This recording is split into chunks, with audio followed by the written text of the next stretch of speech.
আজকে আমার মাসিক হইছে। আজকে তোর মাসিক হইছে, এটা অনলাইনে বলার কি আছে, কমেন্টে বলার কি আছে? রুটি দিয়ে ভরায় খেয়ে ফেল।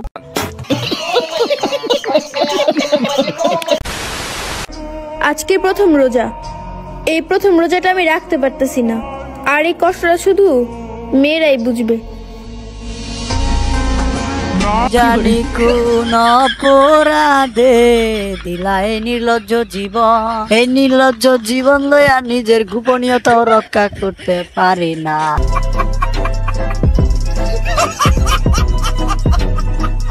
দেখো গাইস, আমি আমার এই ছোট্ট একটা জীবনে অনেক ধরনের নির্লজ্জ মেয়ে দেখছি, কিন্তু এর মতো নির্লজ্জ মেয়ে আমি একটাও দেখি নাই। কারণ ভাই, মেয়েদের পিরিয়ড হইলে যে তারা রোজা রাখতে পারে না, এটা প্রায় সব মেয়েরাই জানে। ইভেন কিছু কিছু ছেলেরাও জানে এই বিষয়ে। এন্ড এই বিষয়টা মেয়েদের খুব গোপন একটা বিষয়। আর এই গোপন বিষয়টাকে নিয়ে এই রহমতের মাসে, রমজান মাসে লাইক ভিউয়ের ব্যবসা করতেছে আমাদের সম্মানিত পিরিয়ড আপা।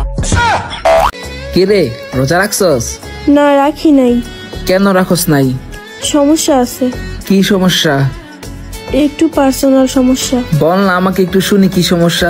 হ্যাঁ, বইলা দে তোর নাঙ্গেরে বইলা দে, তোর তলা দিয়ে যে পানি বের হয়েছে এটা বইলা দে। আসলে লজ্জা শরম কিছুই নাই। বাংলাদেশের কোন মানুষটা না জানে যে পিরিয়ড হইলে রোজা রাখা যায় না? ওই বিষয় নিয়ে আবার ভিডিও বানাইতে হয়। আবার ভিডিও শেষে কি বলতেছস, মানুষ নাকি তোর কাছ থেকে এই বিষয় জানতে চায়। এই পিরিয়ড আপা, তোর কাছ থেকে কে জানতে চাইছে? তুই নিজেই তো তোর সাউয়ার গোপনীয়তা বজায় না রেখে ভিডিও বানানো শুরু করছস, আবার বলতেছস এগুলো নাকি তোর কন্টেন্ট। আজকে প্রথম রোজা, এই প্রথম রোজাটা আমি রাখতে পারতেছি না, আর এই কষ্টটা শুধু মেয়েরাই বুঝবে। তো গাইস, এই হচ্ছে আমাদের পিরিয়ড আপার পিরিয়ড কন্টেন্ট। কন্টেন্টের নামে এই গু আপলোড করে কিছু ফলোয়ার কামায়। এখন থেকে এই মেয়ে আবার বড় বড় কথা বলে, যেমন তার রিপ্লাইয়ের আশায় নাকি তাকে নিয়ে মানুষ সমালোচনা করছে, হ্যান ত্যান। যারা সমালোচনা করতেছে তাদের সবার একটাই স্বপ্ন, যদি জেরিন আমার সমালোচনার রিপ্লাই ভিডিও দিয়া দেয় তাইলে তো আমি বাইরে লয়ে যাবো। এই স্বপ্ন নিয়েই হাজারো মানুষ সমালোচনা করতেছে। এখন ফার্স্ট কথা হয়েছে, কেউই তো রিপ্লাইয়ের আশায় সমালোচনা করতেছে না। তুই মেয়েদের একটা গোপন বিষয় নিয়ে এই রমজান মাসে লাইক ভিউর ধান্দা করছস, এই জন্য মানুষ তোর নিয়ে সমালোচনা করতেছে। তুই এমন কিছু হয়ে যাস নাই যে তোর নিয়ে সমালোচনা করতে হবে তোর রিপ্লাই ভিডিও পাওয়ার জন্য। উল্লেখযোগ্য তুই একটা কাজই করছস, সেটা হচ্ছে নির্লজ্জ বেহায়ের মতো গেঞ্জি প্যান্ট পরে তোর নির্লজ্জ বেহায়া কামলা বাতারের সাথে ভিডিও বানাইছস। আর ওই ভিডিও নামক গুগলও কিছু বেন্ডেজ পাবলিক দেখা তোরে ফলো করছে। আর ওই গুমার্কা ফলোয়ারদেরকে নিয়ে তুই বড়াই করতেছস, তুই নাকি 18 দিনে না 19 দিনে 1 মিলিয়ন ফলোয়ার করছস। মানুষ তো সমালোচনা করবেই, কারণ ওমর ব্যাপার দ্বিতীয় রেকর্ড আমি করছি।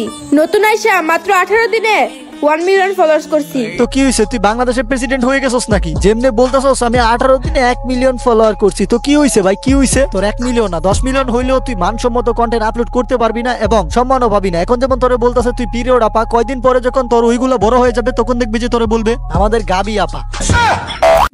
গাবি আবার মুখটা দেখি ফাঁক হয়ে রয়েছে, দিমু নাকি একটা কলা ঢুকায়া।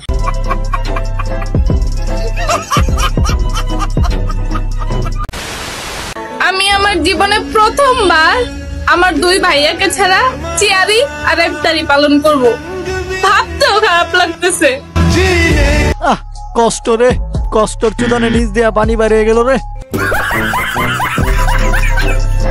তোর ভাইদের জন্য যখন তোর এতই দয়া এতই মায়া, তোর বাইরে কল দিয়া এইসব কথা বল, টিকটকে এসে বলার কি আছে ভাই? আরে মিয়া বুঝো না, রোজা রমজানের মাস চলতেছে, টিকটকে সেহরি ইফতার নিয়ে ভিডিও বানাইলেই তো মিলিয়নে ভিউ, ভিডিও চলে ফর ইউ।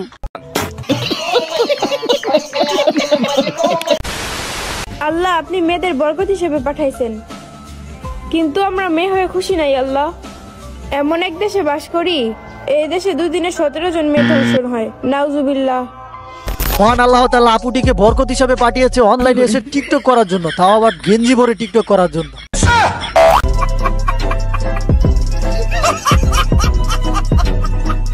আল্লাহ তাআলা আপনাকে বরকত হিসাবে পাঠাইছে কি আপনি গেঞ্জি পরে টিকটক করার জন্য, নাকি পর্দা করে আল্লাহ তাআলার নিয়ামত করার জন্য? কোনটা? আপনি যদি আমার এই ভিডিওটা দেখে থাকেন তাহলে আসলে এই আনসারটা আমাকে দিয়েন।